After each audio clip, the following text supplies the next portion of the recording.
Siyam! Sorry. So para sa round na to, ang panalo For mama this round, ay... ang nanalo ay Team Pink. Pero syempre, meron pa tayong round 2, kaya pwede pang humabol.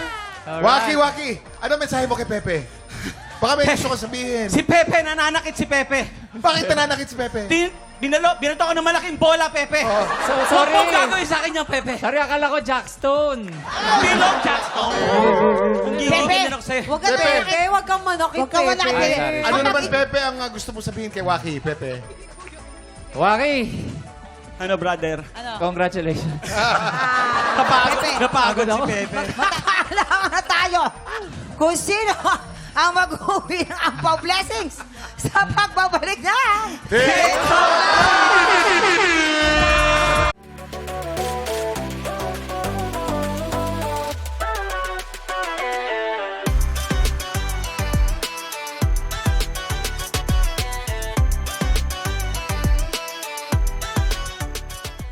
Tik Tropa! Pinanood mo hanggang sa dulo itong video na to? Very good ka! For more happy time, watch more TikTok Clock videos on our official social media pages and subscribe to GMA Network official YouTube channel.